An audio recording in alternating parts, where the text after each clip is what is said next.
오늘의 주요 뉴스입니다. 최근 4년 사이 의료 취약지 절반 이상에서 의사 수가 줄어들어 이탈 현상이 심각한 것으로 나타났습니다. 의사 이탈로 간호사도 자연 감소하면서 인구 1000명당 간호사 수는 지역에 따라 최대 438배의 쏠림 현상이 나타나고 있습니다. 줄기세포를 이용해 파킨슨병을 근본적으로 치료하는 약물이 개발됐습니다. 배아줄기세포로 도파민을 분비하는 신경세포를 만드는 방법인데 동물 실험 성공에 이어서 실제 환자를 대상으로 임상시험도 진행 중입니다. 제28차 유엔 기후변화 협약 당사국 총회 새 합의문 초안에 10년 안에 화석연료로부터 전환을 시작한다는 문구가 포함됐습니다. 화석연료의 단계적 퇴출이라는 애초 문구를 둘러싼 찬반 논쟁 끝에 결국 퇴출 대신 전환이라는 표현으로 절충이 이뤄진 것으로 보입니다. 최근 1년 사이 가격은 그대로 두면서 용량을 줄인 이른바 꼼수 인상 제품이 모두 9개 품목 37개 상품으로 파악됐습니다. 정부는 이런 슈링크플레이션을 막기 위해서 용량이 바뀌면 제품 포장지에 이를 의무적으로 표기하는 방안을 추진하기로 했습니다. 국내 연구진이 개발했다고 주장한 상온 상압 초전도체 LK99가 초전도체의 특성을 전혀 갖지 않는다고 한국초전도학회가 최종 결론 내렸습니다. 앞서 지난 8월 학술 권위지 네이처도 세계 과학계의 검증 결과 LK99가 상온 상압 초전도체가 아니라는 견해가 우세하다는 기사를 낸 상태입니다.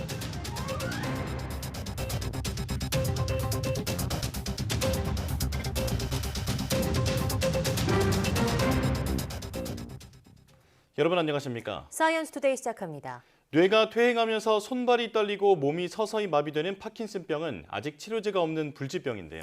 국내 연구진이 줄기세포를 이용해 파킨슨병을 근본적으로 치료하는 약물을 개발하고 임상시험을 진행하고 있습니다. 최소라 기자입니다. 전설적인 권투 챔피언 무하마드 알리가 말년에 앓았던 파킨슨병. 뇌 특정 부위가 퇴행하면서 동작이 느려지고 손발이 점점 떨리고 근육이 마비됩니다. 도파민 분비 세포가 부족해지기 때문인데 증상을 완화하는 것이 최선일 뿐 아직 치료제는 없습니다. 국내 연구진이 줄기세포를 이용해 파킨슨병을 치료하는 방법을 찾았습니다. 인간 수정란에서 얻은 배아 줄기세포입니다. 영양분을 주고 일주일 이상 배양해 수억 개 세포로 키워냅니다. 일부를 떼어내 신호분자를 투입하자 돌기가 뻗어나오면서 도파민을 분비하는 신경세포의 모습을 띱니다. 이렇게 만든 도파민 분비세포의 순도는 99.57%로 순도가 90% 초반대에 그친 미국과 유럽 연구팀보다 한층 높은 안전성을 확보했습니다. 저분자 화합물만 사용해서 배아줄기세포에서 도파민세포로 분화시키는 과정을 우리가 만들었기 때문에 아주 높은 수율의 도파민세포를 얻을 수 있고 3D에 의한 대량 생산도 우리가 할 수가 있었습니다. 도파민 세포 손상으로 파킨슨병에 걸린 쥐에 개발된 세포를 주입했더니 도파민이 다시 생성됐고 16주 만에 운동장애도 완전히 치료됐습니다. 연구팀은 동물 실험 결과를 토대로 사람에 투여하기 위한 적정 용량을 도출했고 식약처는 올 초 임상시험을 승인했습니다. 연구팀은 지난 5월부터 실제 파킨슨병 환자의 배아줄기 세포율의 도파민 세포를 투여하는 임상시험에 돌입했습니다. YTN 사이언스 최소라입니다. 최근 4년 사이에 의료 취약지 절반 이상에서 의사 수가 줄어들어 의료 취약지일수록 의사들의 이탈 현상이 심각한 것으로 나타났습니다. 대한간호협회가 간호통계연보와 국민건강보험공단의 지역별 의료 이용 통계 연보를 분석한 결과 지난 2018년 이후 4년 사이 시군구 의료 취약지역 98곳 가운데 절반이 넘는 52곳에서 의사 수가 270명 감소했습니다. 간호협회는 의사가 줄어들자 병의원이 감소하면서 간호사들도 취약 지역을 떠나고 있다고 분석했습니다. 이에 따라 지역 간 간호사 쏠림 현상이 커지면서 인구 1000명당 간호사 수는 심한 경우 438배나 차이가 나는 것으로 드러났습니다. 올해 결혼한 사람들이 증가한 것에 힘입어 내년에는 출산율이 반등할 것이라는 예측이 나왔습니다. 홍석철 저출산 고령사회위원회 상임위원은 국회에서 열린 토론회에서 올해 혼인 건수가 지난해보다 2.9% 늘어난 19만 7천 건으로 예상된다며 합계 출산율이 9년 만에 반등할 것이라고 전망했습니다. 합계 출산율은 2015년 1.239명에서 꾸준히 하락해 올해는 0.723명으로 예측되는데 올해 혼인수 증가에 따라 내년에 출산율이 반등할 수 있을지 주목됩니다.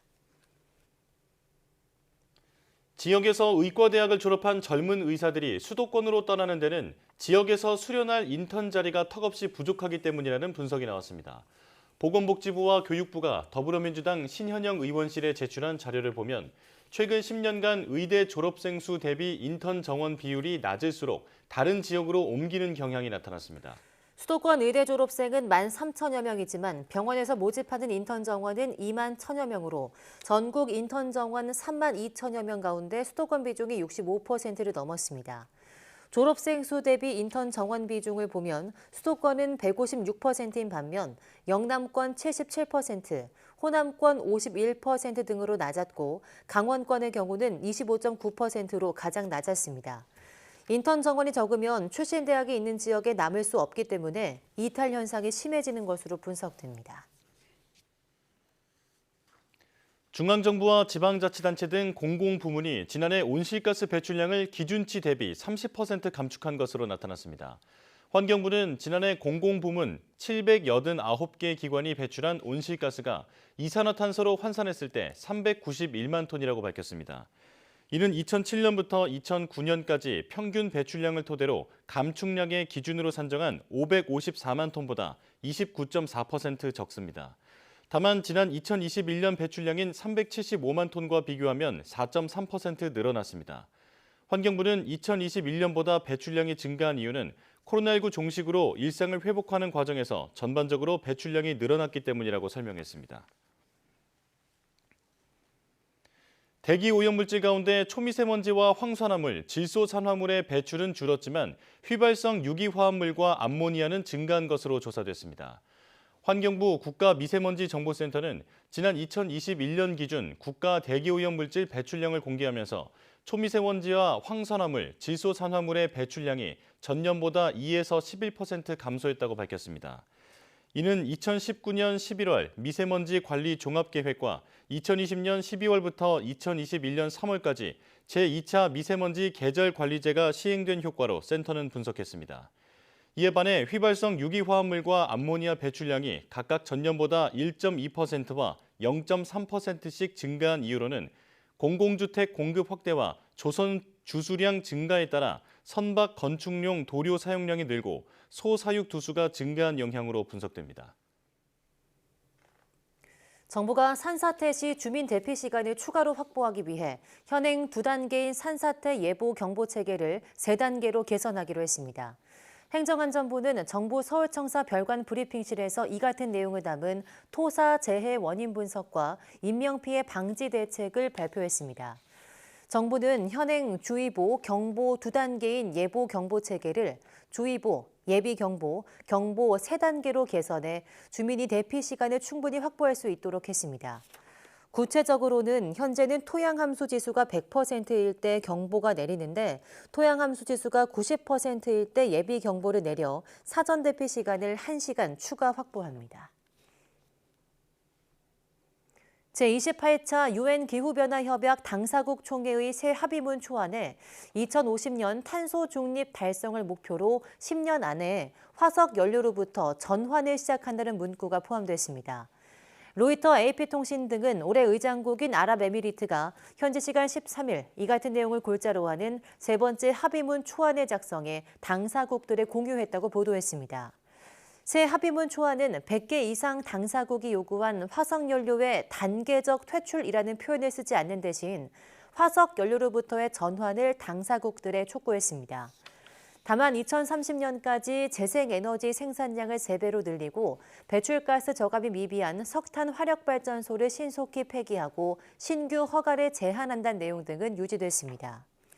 COP28은 화석연료 퇴출을 둘러싸고 산유국, 저개발국과 유럽연합 선진국 등 사이의 이견을 좁히지 않아서 최종 합의문을 내지 못하고 12일로 예정됐던 폐막일을 연기했습니다.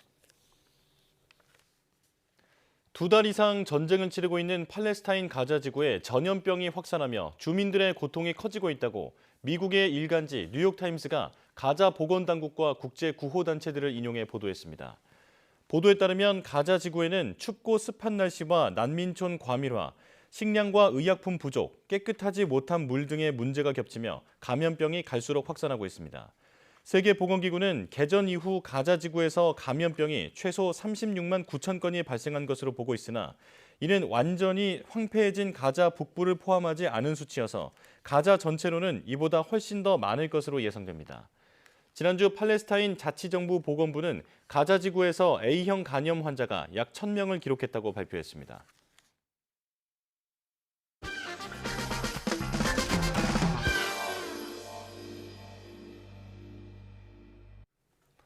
날마다 넘쳐나는 SNS 영상물 가운데 무엇이 진짜며 무엇이 가짜인지 헷갈릴 때가 많죠. 특히 눈을 의심케 하는 실험 영상, 그것도 실사로 찍은 것 같은 장면들을 볼 때는 더욱 궁금해지는데요. 네, 진짜 그렇게 되는지 당장 해보고 싶지만 바쁜 생활 속에서 결코 쉽진 않은데요. 그래서 오늘 과톡이 인터넷에 달고는 진짜 궁금한 실험 몇 가지를 엄선해 그 진위를 직접 가려봤습니다. SNS와 동영상 플랫폼을 달구고 있는 화제의 실험 영상들.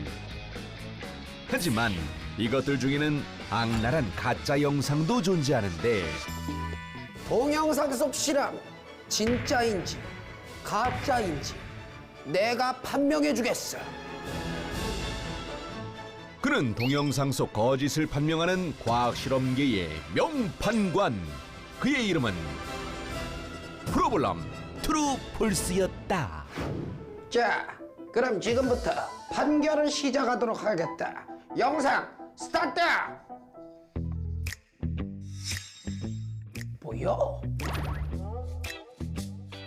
아니, 저걸 못 느낀다고?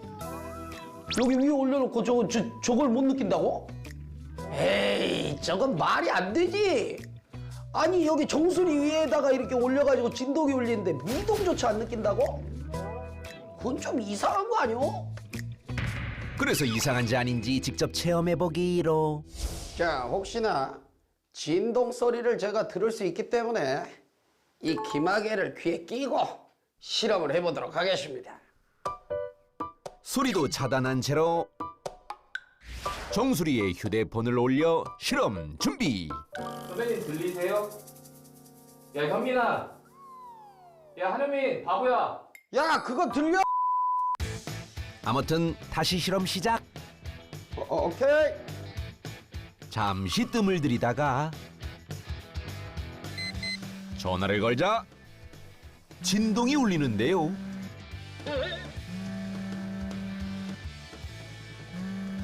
전화 걸었어? 아니 진동을 전혀 못 느끼는 듯. 뭐야? 지금 전화한 거야? 지금 계속 걸고 있는데. 저기요, 아까부터 전화 와요. 우와! 뭐야? 자, 이번엔 귀마개를 빼고 실험해봤는데 소리는 들리는데 진동은 아예 안 느껴지는데? 아니, 이거 이유가 뭐야? 머리에 있는 근육은 이마 전체에 분포되어 있는 전두근과 뒷목과 인접한 후두근, 두개골을 덮고 있는 모상건막, 양쪽 관자놀이에 위치한 측두근이 있습니다. 정수리를 감싸고 있는 모상건막은 대부분 섬유 조직으로 이루어져 있어 근육이 거의 분포되어 있지 않습니다. 때문에 정수리에서 진동이 울려도 잘 느끼지 못하는 것이죠. 그러므로 정수리에서는 진동이 울려도 못 느낀다. 이 영상은 진실! 자, 그럼 빠르게 다음 영상으로 가보자고. 영상 스타트! 사과에 뜨거운 물을 붓고. 에? 사과가 초록색이 된다고? 어이? 정말 뜨거운 물만 부어서 이런 현상을 만들 수 있을까? 이야, 이 영상이야말로 진짜 페이크의 냄새가 짙게 나네. 잠깐만, 뭐 가만히 있어보자.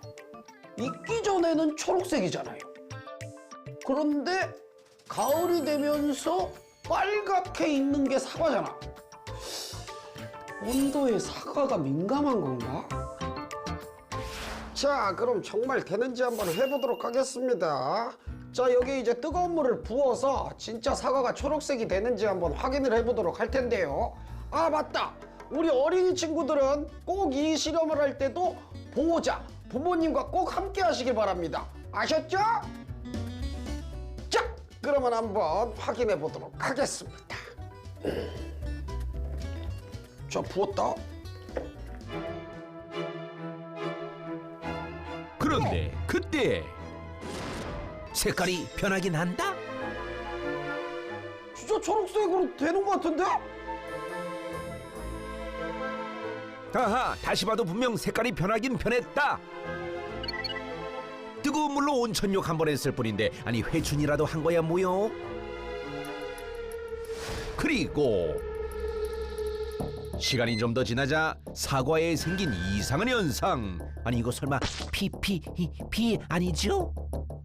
사과 가피 세포에는 사과의 빨간색을 내고 있는 그런 안토시아닌 색소와 수분, 그리고 수용성 폴리페놀 성분 등을 저장하고 있는 소기관인 F가 있습니다. 그리고 또한 이 F에는 사과의 맛을 결정하는 유기산하고 당분도 들어있어요. 그래서 끓는 물을 부으면 사과의 색이 변하고 빨간 점이 이렇게 땀을 흘리는 것처럼 보이는 것은 끓는 물에 의해서 사과 표면에 있는 왁스층이 제거가 되고 가피 세포벽이 파괴가 되면서 안토시아닌 색소나 당분이 밖으로 용출이 된 것으로 생각이 됩니다. 결국 사과에 붉은 색소가 빠지면서 색이 변하게 되는 것인데 문제의 영상처럼 완벽한 초록색이 되는 건 아니었고 약간 누르스름한 느낌으로 색이 빠지는 걸 확인할 수 있었습니다.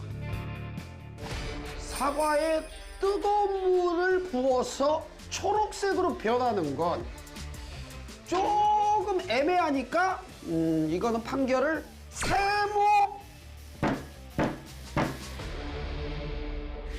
좋았어. 그럼 다음 영상 스타트. 종이로 된 말이 스스로 움직인다? 에이, 저건 좀 아니다. 아이, 저거는 조금씩 움직인 다음에 그 스피드로 돌린 거 아니야. 이 딱 봐도 조작각이 보이네. 그래도 일단 해보긴 해봐야겠죠? 자, 이 흡사한 모양으로 도면을 만들어 봤어요. 말 모양으로 돼 있는데 실선은 잘라줄 겁니다. 아, 우리 어린이 친구들은 칼이나 가위질 할 때 부모님하고 꼭 함께 하세요. 알았죠?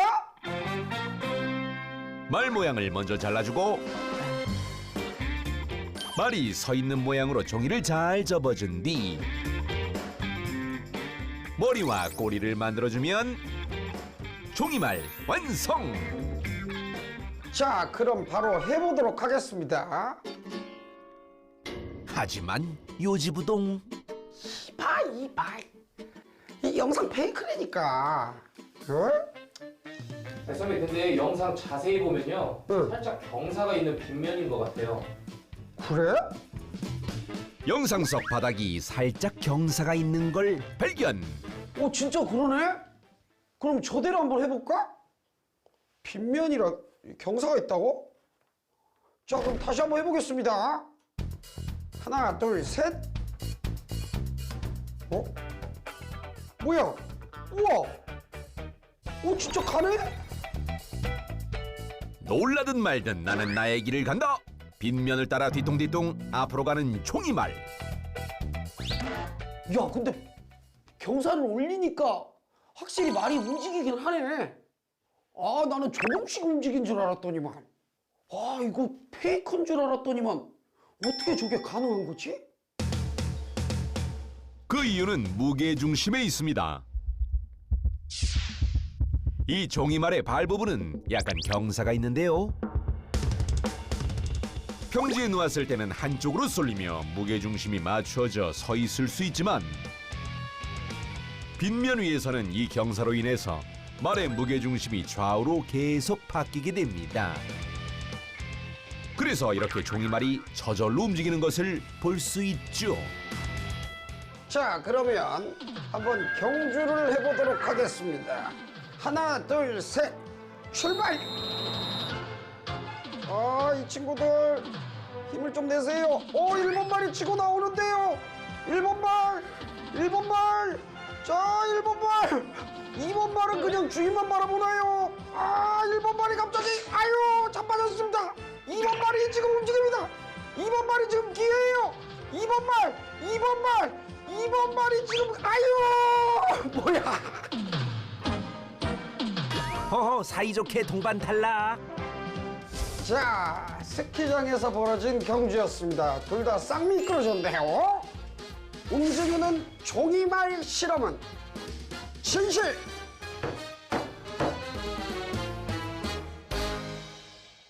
자, 앞으로도 내가 판단해줄 영상이 있다면 댓글로 제보해 주길 바란다.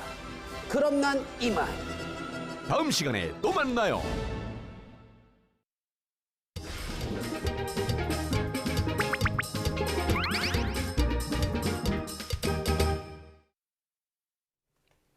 다양한 동물의 생태와 습성을 알아보고 그 속에 담긴 과학을 찾아보는 시간입니다. 사이언스주 이동은 기자와 함께하겠습니다. 어서 오세요. 안녕하세요. 네, 오늘은 어떤 동물을 만나볼까요? 네, 오늘은 자연의 목수라고 불리는 비버에 대해서 이야기를 나눠볼까 합니다. 이 비버는 우리 주변에서 흔히 볼 수 있는 동물은 아니지만 네. 그래도 누구나 알고 있는 동물이 아닐까 하는데요. 네.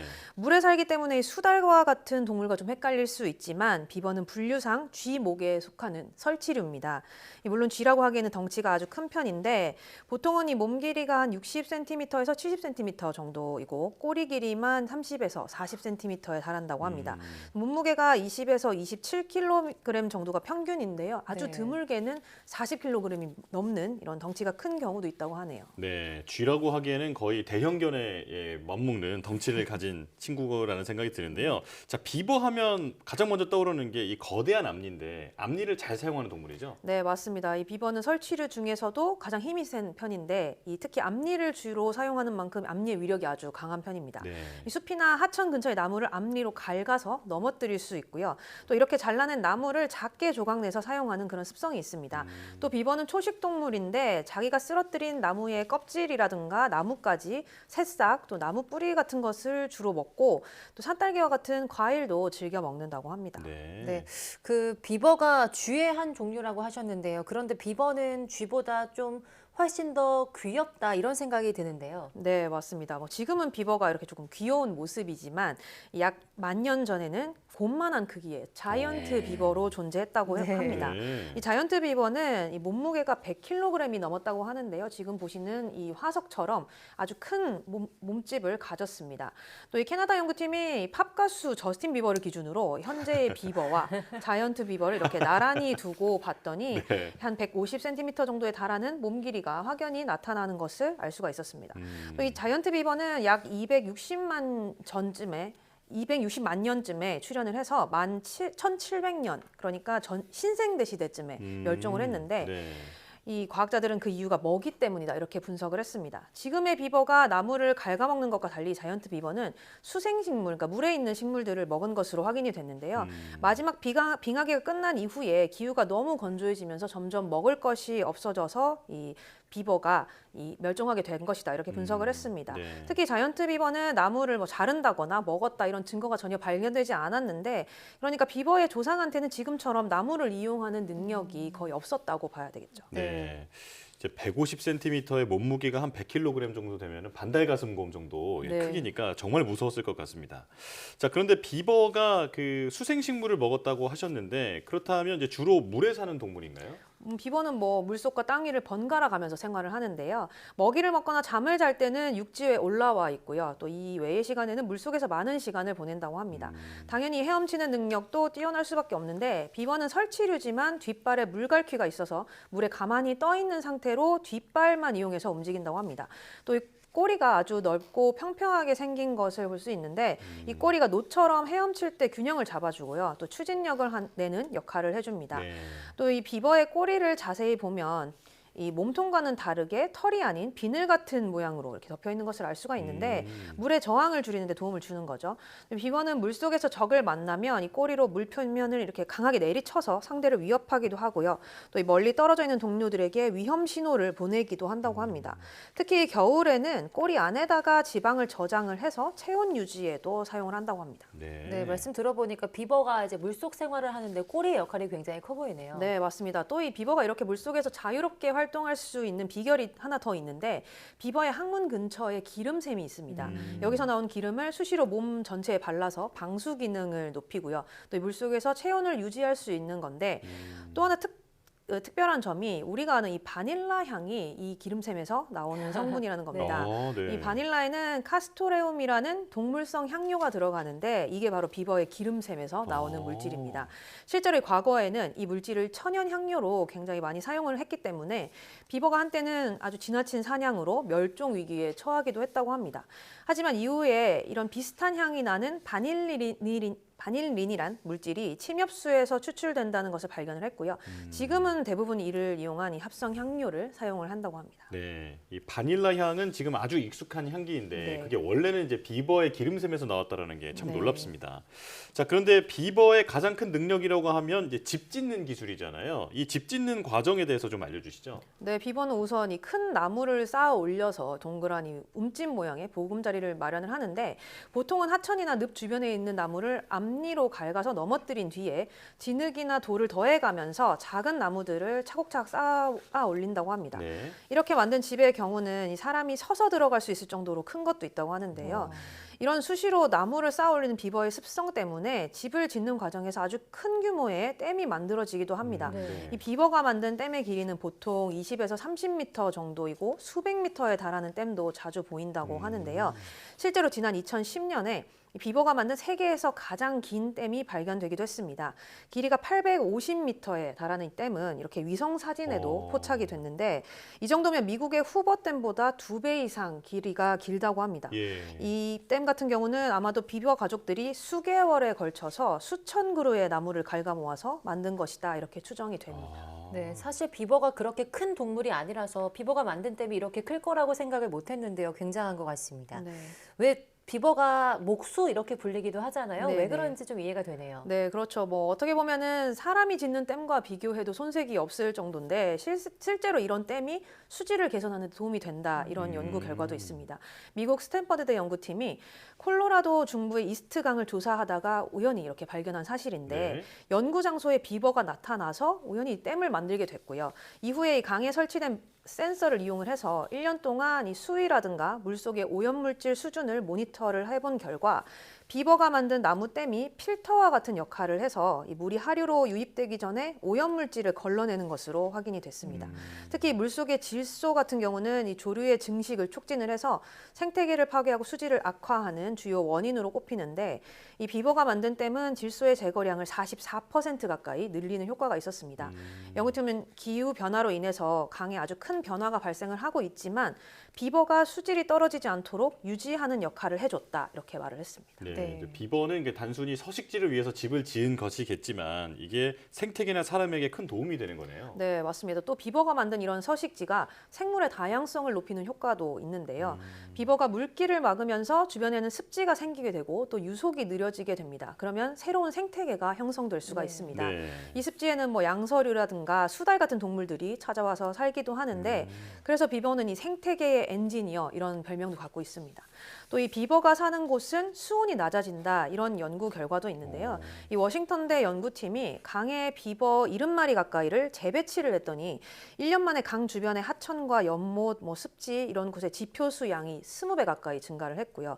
지하에 있는 우물에서도 물이 2배 이상 증가했다고 합니다. 네. 그러니까 그 결과 이제 하천 하류 수온이 2.3도까지 떨어졌는데 반대로 이 비버가 살지 않는 곳은 같은 기간 동안 0.8도 정도 수온이 오른 것으로 나타났다고 합니다. 네, 그럼 비버의 개체수가 좀 많아지는 게 자연과 생태계에 큰 도움이 될 것 같은데요. 네, 물론 뭐 비버가 이렇게 긍정적인 효과를 많이 가져오는 것으로 나타났지만 이것과는 좀 반대되는 그런 연구 결과도 있습니다. 미국 알래스카에서 활동 중인 과학자들은 이 비버가 기후 위기를 오히려 가속화한다 이렇게 말했는데요. 50년 전까지만 해도 이 알래스카 일부 지역에는 비버의 흔적이 전혀 없는 곳도 있었다고 합니다. 그런데 이 지구 온난화로 기온이 올라가면서 이제는 북극까지도 비버가 아주 포화 상태다 이렇게 말을 했는데, 그런데 이 비버들이 강과 개울을 막는 습성 때문에 강의 범람이 점점 잦아지게 됐고요. 또 이 비버가 만든 물웅덩이가 많아지면서 열을 다 흡수하게 되거든요. 그러니까 주변 지형을 바꾸게 된다는 거죠. 관찰 결과 이 비버가 극지방에서 강과 개울을 막아서 만든 연못이 지난 20년간 2배로 불어났다고 하는데, 이런 비버의 습성이 이 영구 동토층을 위협할 수도 있다 이렇게 과학자들이 우려를 했습니다. 네. 자, 비버에 대해서 몰랐던 사실을 많이 알게 됐는데 기후 위기에 영향을 줄 수 있다는 우려까지 있다는 사실은 정말 놀랍습니다. 자, 이동훈 기자와 함께했습니다. 고맙습니다.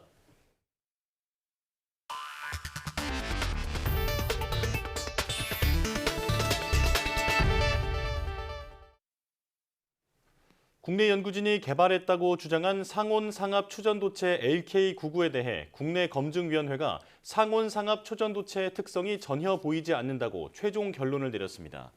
한국초전도 저온학회 검증위원회는 한국표준과학연구원과 성균관대 등 국내 여러 연구진들이 LK99에 관한 논문을 재현해본 결과 LK99는 상온상압에서 전기 저항이 사라지는 등의 초전도체 특성이 나타나지 않았다고 백서를 통해 밝혔습니다. 발간된 백서에는 초전도체가 자기장 속에서 공중에 뜨는 현상인 마이스너 효과도 LK99는 보이지 않는다며 LK99는 상온상압 초전도체가 아니라는 내용이 담겨 있습니다. 앞서 지난 8월 학술권위지 네이처는 지난 7월 말부터 진행된 전 세계 과학계 LK99 검증 결과 LK99가 상온상압 초전도체가 아니라는 견해가 우세하다는 기사를 실은 바 있습니다. 삼성전자와 네덜란드 반도체 장비 기업 ASML이 우리나라에 첨단 반도체 연구시설을 짓기로 했습니다. 산업통상자원부는 현지 시각으로 12일 네덜란드 ASML 본사에서 한국과 네덜란드 반도체 협력을 강화하는 협약을 맺었다고 밝혔습니다. 이를 통해 삼성전자와 ASML이 함께 1조 원 규모를 투자해 우리나라의 초미세 첨단 반도체 공정 기술을 개발하는 연구시설을 짓기로 했습니다. SK하이닉스도 ASML과 협약을 맺고 극자외선 노광 장비를 친환경적으로 활용해 에너지 소모량을 감축하는 기술을 공동 개발하기로 했습니다. ASML은 최첨단 반도체 양산에 필요한 극자외선 노광 장비를 세계에서 유일하게 생산하는 기업입니다. 잠자리를 따뜻하게 해주는 전기장판류 제품은 라텍스나 메모리폼 침구와 함께 사용하면 화재 위험이 크지만 많은 소비자가 이런 사실을 잘 모르고 있습니다. 전문가들은 제조사와 판매자가 지금보다 더 확실히 경고 표시를 해야 한다고 강조했습니다. 양동훈 기자입니다. 충남 천안에 사는 A씨는 새로 산 전기장판을 켜둔 채 외출했다 들어와 깜짝 놀랐습니다. 타는 냄새가 나서 확인해보니 전기장판에 불꽃이 튀고 있었던 겁니다. 녹아서 끊어진 열선은 전기장판 밖으로 삐져나왔고 이불과 침대 매트리스까지 갈색빛으로 그을렸습니다. 놀란 가슴을 쓸어내리고 제조사에 문의한 A씨는 전기장판을 메모리 폼 매트리스 위에 올려놔서 생긴 문제라는 답변을 받았습니다.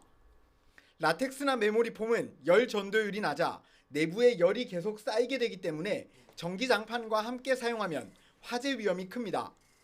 업체에서는 고장난 전기장판은 환불해 주겠지만 매트리스와 이불 비용 등 화재에 대한 보상은 어렵다고 밝혔습니다.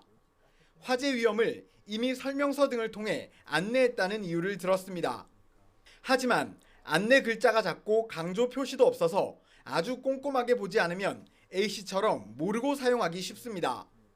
전기장판을 한 5년 정도 썼었는데 별 이상이 없어서 한번 훑어보고 메모리 폼과 같이 쓰면 안 된다라는 상황을 잘 인지하지 못했습니다.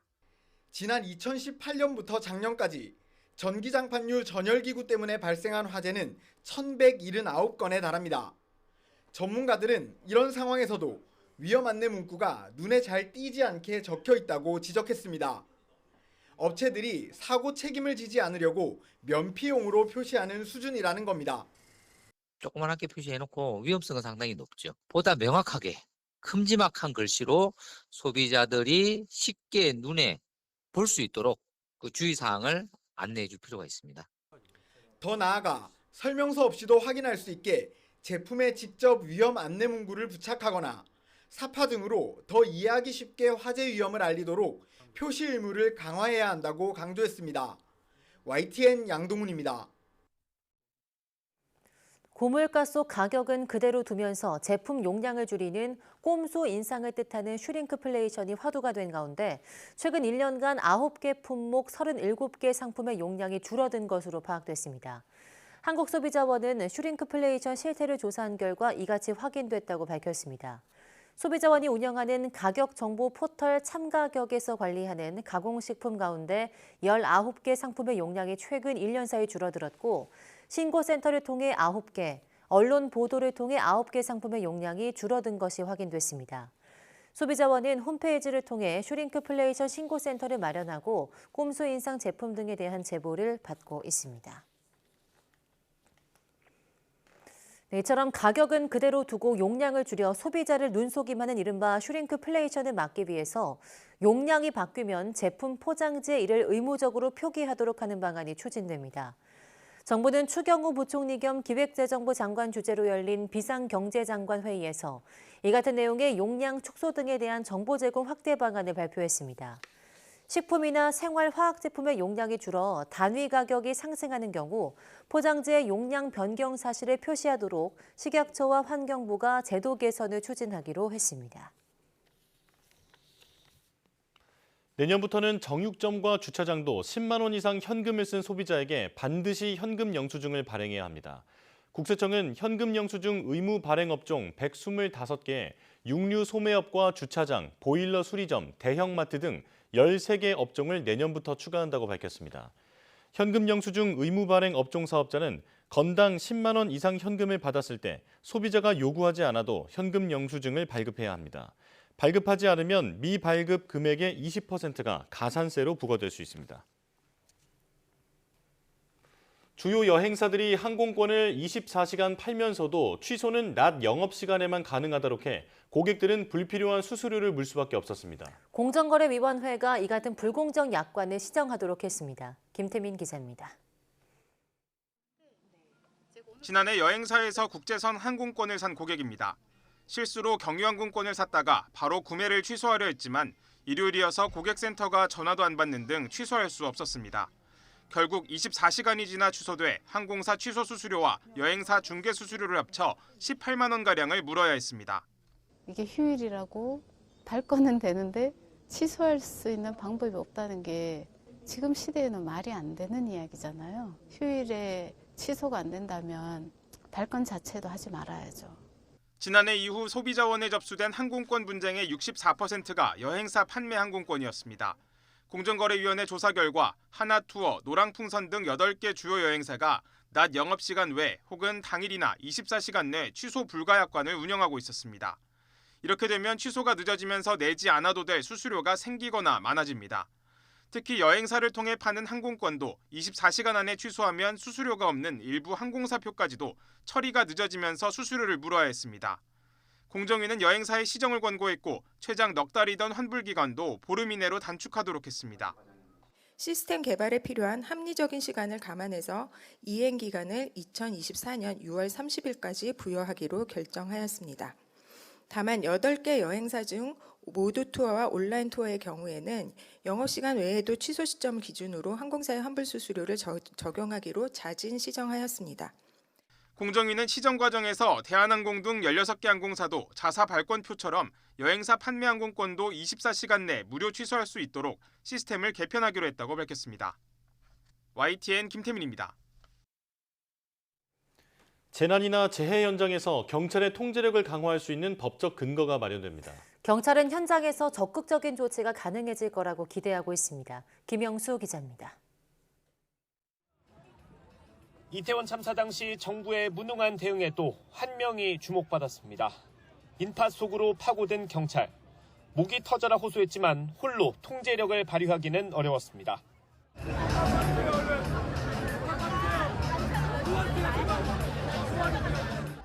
앞으로는 112 신고가 접수된 현장에서 경찰의 통제력이 강화됩니다.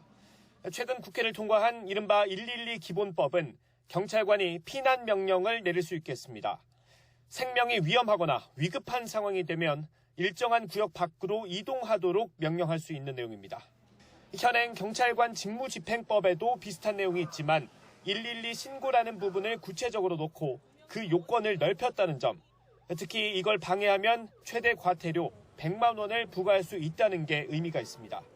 특별한 번호가 더욱 충실히 운영될 수 있는 법적 근거가 생긴 만큼 더 많은 국민들의 손을 제때 잡아줄 수 있도록 긴박한 상황이라면 사유지나 개인 소유 건물에 진입할 수 있는 근거도 법안에 담겼습니다.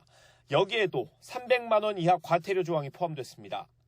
실종이나 자살 의심 신고 때 조금 더 적극적인 조치가 가능할 것으로 경찰은 기대하고 있습니다.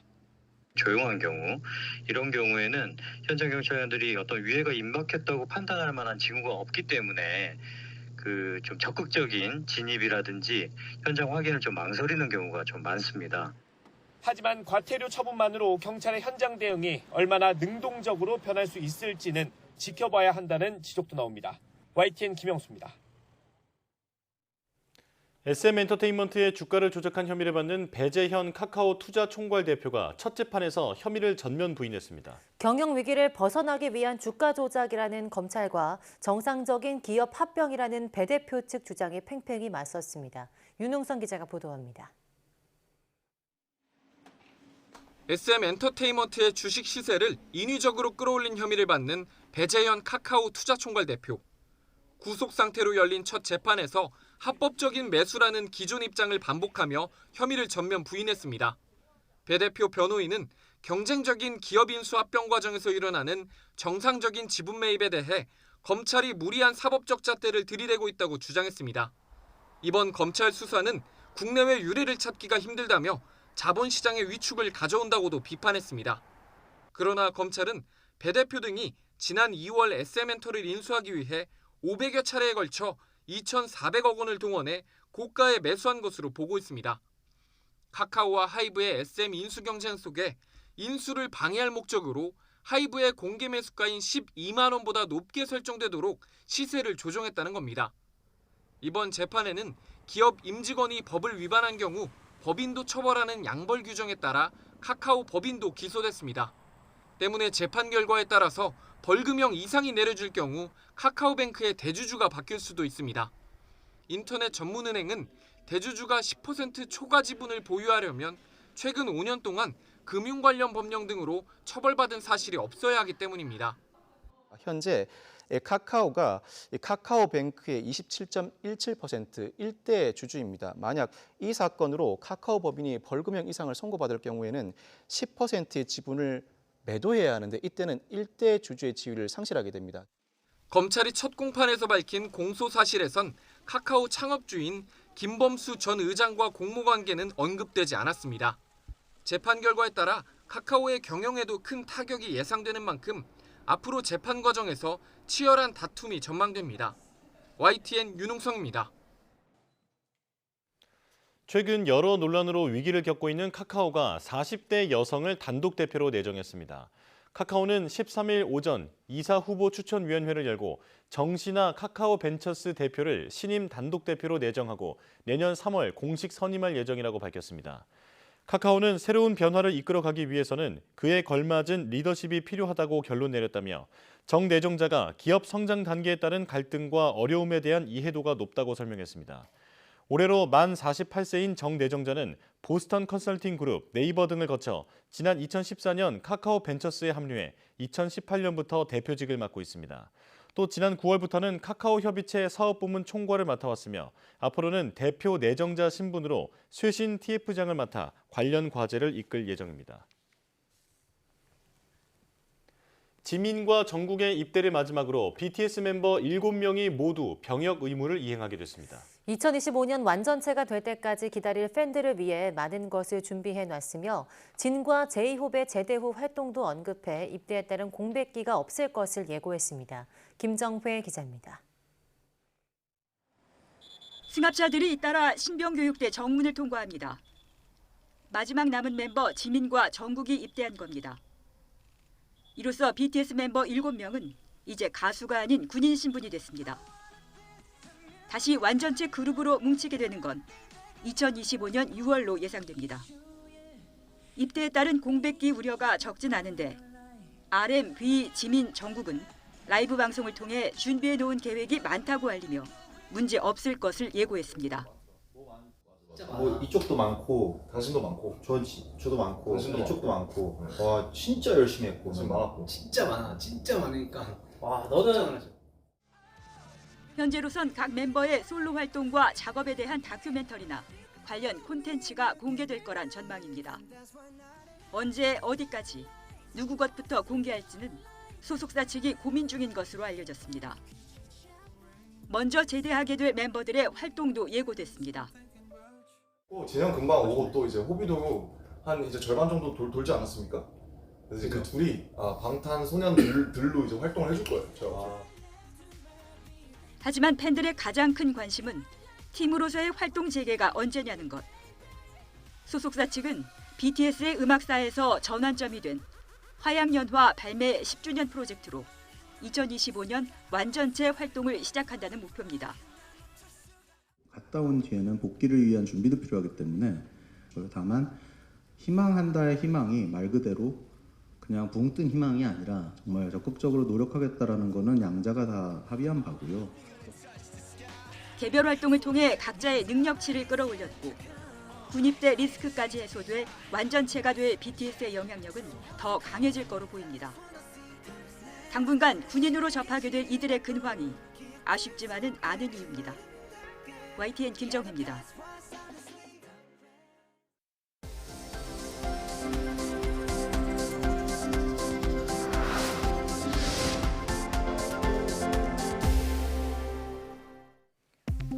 기후변화로 인해 북극이 올해 역대 가장 더운 여름을 기록한 것으로 나타났습니다.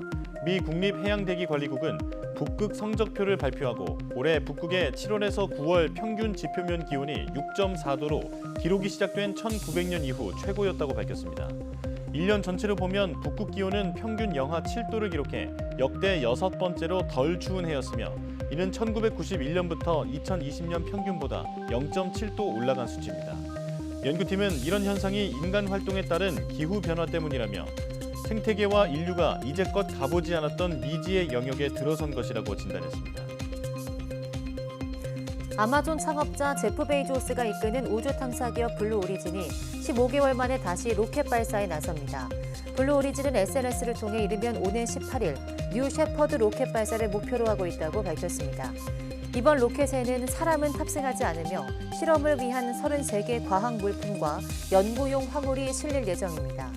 뉴 셰퍼드 로켓 발사는 지난해 9월 이후 15개월 만에 재개되는 것으로 당시 무인 캡슐을 장착한 로켓은 발사 후 1분 만에 약 8km 상공에서 부스터 엔진이 불꽃을 내뿜으며 추락했습니다. 중증 감염병 환자가 발생한 경우 처방 전에 항생제 내성 여부를 빠르게 확인할 수 있는 인공지능 기술이 개발됐습니다. 아주대 의료원과 이화여대 공동연구팀은 상급 종합병원 입원 환자 275만 명의 의료 데이터를 활용해 경험적 항생제 내성 예측 모형을 만들었다고 밝혔습니다. 경험적 항생제 치료는 환자 정보가 부족한 상황에서 긴급히 항생제 투약이 필요한 경우 경험적으로 가장 적합한 처방을 내리는 것을 말합니다. 엘리베이터 버튼 등에서 쉽게 볼 수 있는 항바이러스 필름의 성능을 높이는 나노 코팅 기술이 개발됐습니다. 한국과학기술원 조소회 이승은 박사 공동연구팀은 금속 입자를 이용해 만든 항바이러스 필름 표면의 활성을 극대화할 수 있는 나노 코팅 기술을 개발했다고 밝혔습니다. 연구팀은 항바이러스 기능이 있는 은 나노 입자를 방막 표면에 입혀 활성을 높이는 방법으로 기존 필름보다 2배 이상 빠르게 바이러스를 없애는 데 성공했습니다.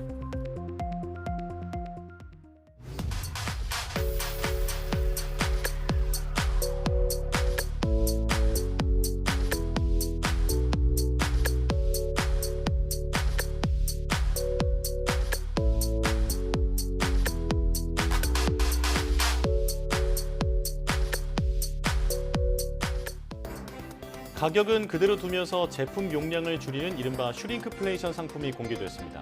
견과류부터 우유, 맥주 등 식생활에 밀접한 연관이 있는 상품들인데 많게는 20%나 용량을 줄인 것도 있었습니다. 이러한 꼼수 인상은 고물가 속 서민의 고통을 가중할 뿐 아니라 소비자를 기만하는 얕은 상술로 보이는데요. 자세한 상품 목록은 한국소비자원 홈페이지에서 확인할 수 있습니다. 네, 뉴스 마칩니다. 시청해주신 여러분 고맙습니다.